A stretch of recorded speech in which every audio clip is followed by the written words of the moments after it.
Monthly stimulus checks are going out to residents in 3 different states in 2023.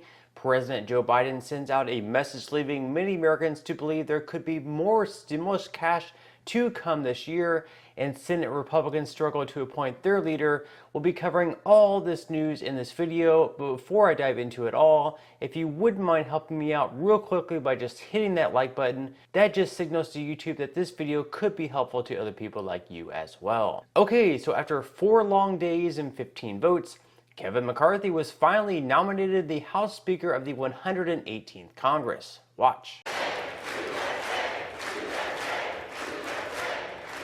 It is now my solemn responsibility to hand over the people's gavel to a son of Bakersfield, a former small business owner, a proud product of a firefighter's household, the gentleman from the great state of California and the next Speaker of the 118th Congress, Kevin McCarthy.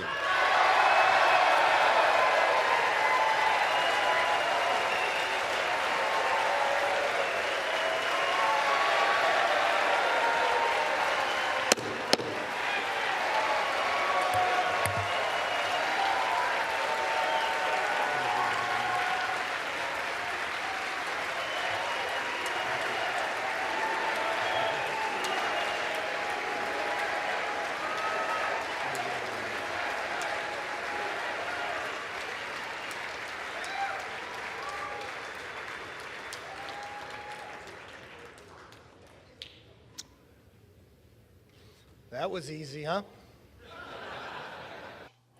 This didn't come without giving up some major concessions though, so according to The Hill, this is so far what has been offered. The first thing that McCarthy has offered is the motion to vacate. So McCarthy has offered to lower the threshold to bring up a move to force a vote on ousting the House Speaker down to just 1 member, a change from a threshold of 5 members that was revealed in the House Rules package over the New Year's weekend.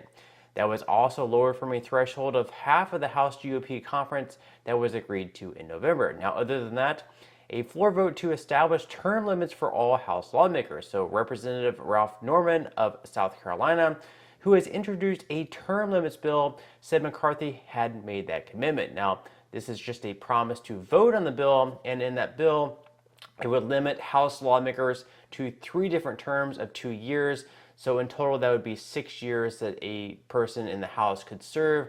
I think this could potentially be a good thing. You know, it limits the power. We can't have people, you know, being a representative for 20 to 30 years. Now, if they're a really good one, that could potentially be a bad thing. If we have someone who really keeps these lawmakers in check, it could be a good thing having these people around for a long period of time.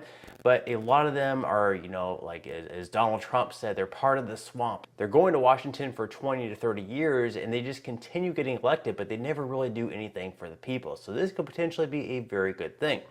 Now, other than that, they're also promising a vote on a border security bill. So in a House GOP conference call on Friday, Representative Gary Graves said there will be movement on legislation encompassing a border security plan crafted by Texas Republicans, according to a source. Now, there's also a commitment to move bills to regular order. McCarthy has pledged to bring up 12 regular appropriation bills individually and also made the commitment on an open amendment process.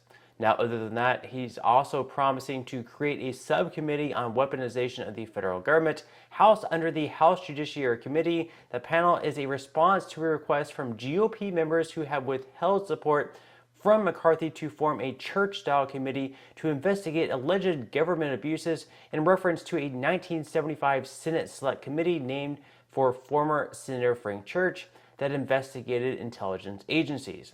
Now, other than that, this is a really good one in my opinion. It is to require at least 72 hours from release of the final bill text before a vote on the House floor. Now, we've seen over the last couple of years, we've had these massive 1,000-page bills. The most recent one, the omnibus bill, was over 4,000 pages long, yet they were supposed to vote on that the next day. So how are you supposed to give someone a bill that's 4,000 pages?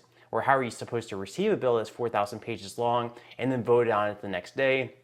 and then vote yes on it the next day. We're signing over, trillions of dollars that we're going to be spending of taxpayer money. We don't even know what's in this bill, yet we're voting yes on a bill that's over 4,000 pages long that there's no way any of these people could have possibly read. There's nothing for the American people in these bills.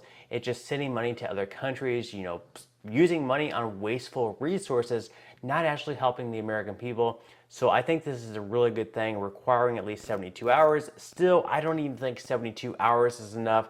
It should be at least 1 week to give these lawmakers a chance to read, to give, the constituents a chance to really, see the information about these bills and give them time to call their lawmakers, give the constituents time to call the people representing them and urging them to vote no on a bill if it's not going to be anything good for them.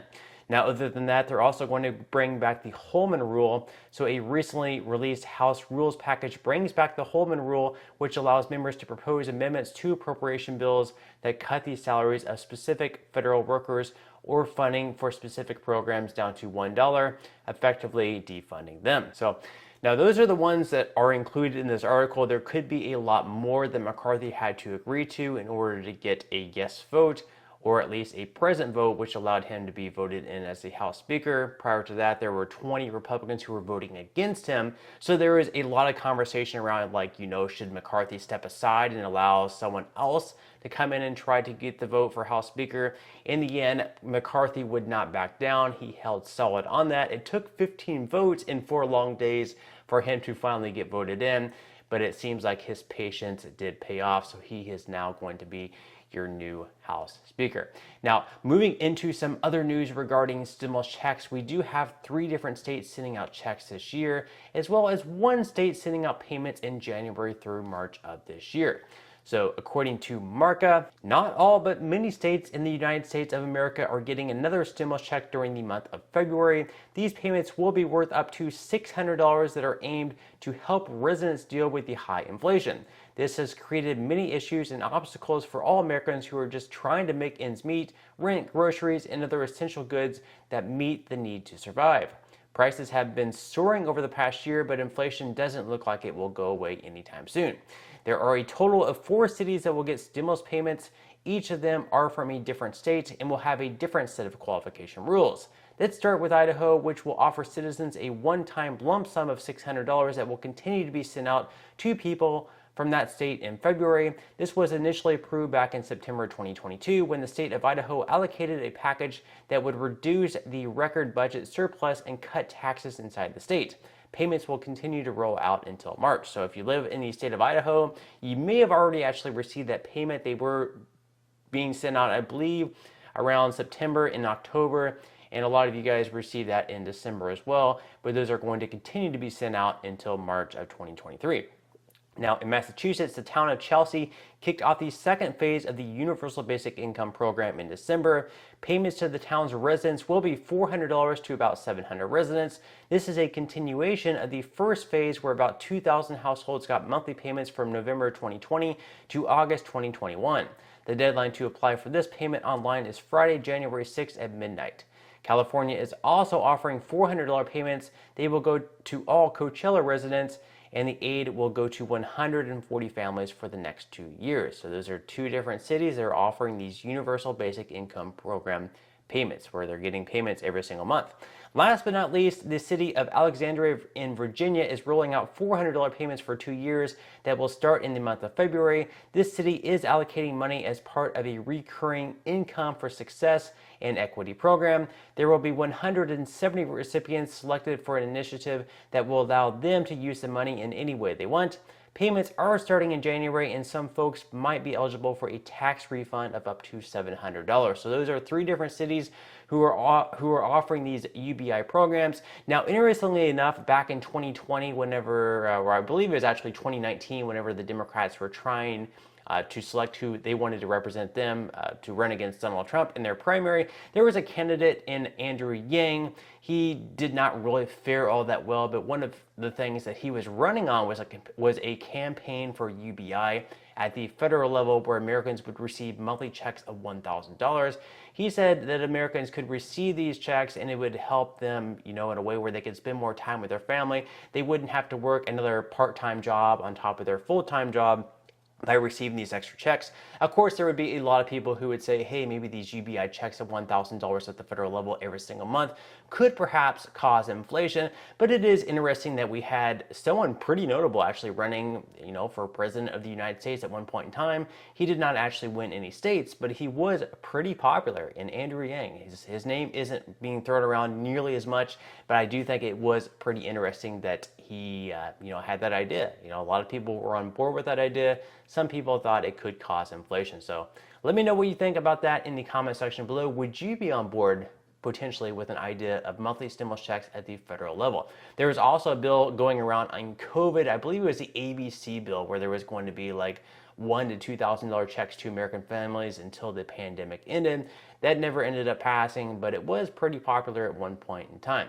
Now, other than state stimulus checks, many Americans have hope for something more at the federal level. Now, Joe Biden in a recent tweet had many Americans speculating that perhaps there could be more stimulus cash to come in 2023. So, straight from the Fool, stimulus update. Does this tweet from President Biden mean more money is coming in 2023? Now, in the tweet, he says, we've got more work to do, but this year we signed historic legislation to lower costs for working families and seniors, help keep our communities safe from gun violence, and create good paying jobs across the country. I look forward to more progress in the new year. So that's the cryptic tweet that they're talking about here. Let's see what the Motley Fool has to say. So on December 31st, 2022, President Joe Biden sent out a tweet celebrating the accomplishments of his administration. The president indicated that we signed historic legislation to lower costs for working families and seniors, help keep our communities safe from gun violence, and create good paying jobs across the country. They say the first part of the president's tweet, however, could be of special interest to those who are hoping for more stimulus money to hit their bank accounts in 2023. So let's see what they have to say about this. So although the president's tweet was optimistic and positive about all the steps that have been taken to help individuals and families, the first part of his statement makes clear that there is more on his agenda. We got more work to do, the president said. Although he did not elaborate on the specifics of this statement in his tweet, he likely was referring to some of his unfulfilled priorities that were included in the Build Back Better legislation that was proposed throughout the first part of his term that did not pass. Now, they go on to say that part of the Build Back Better was to include that expanded child tax credit, where families would be receiving the monthly checks of $250 to $300 depending on the age of the child. That did not ever end up passing because Joe Manchin thought there should be some sort of work requirement, so it never ended up passing. Now, back in 2022, they also tried including that as part of the omnibus spending bill, but again, Democrats and Republicans could not reach an agreement. Now, interestingly enough, there are a lot of Republicans who are on board with his expanded child tax credit payments. However, most Republicans do believe there should be some sort of work requirement, whereas Democratic lawmakers believe that there should not be a work requirement, and even the poorest families, even the families who perhaps have a very small part-time paying job or perhaps aren't working at all, should also be receiving this credits because perhaps these families would need the money the most. So Democratic lawmakers believe there should be no work requirement, whereas Republicans believe there should be a work requirement. So that's basically what they're alluding to here, not a federal stimulus check, but money to families who have children under the age of 18 could perhaps be receiving once again these monthly payments of $250 to $300, which would make out to being $3,000 per year or $3,600 per year. So in a way, sort of stimulus cash, but more so, a child tax credit. So let me know what you guys think about that. Do you believe that we should go ahead and once again have that expanded child tax credit pass? Would it help families? Would it help you perhaps? And what do you think about that in general? But on that note, I'm going to go ahead and wrap up this video. If you enjoyed the content in today's video and you would like to see more like it, I would greatly appreciate if you could give this video a like, subscribe to my channel if you have not already, and make sure to ring that notification bell. That way you will be the very first to be notified when I do release future videos. And until next time, I hope you guys have a wonderful day ahead, and I'll see you in the next video.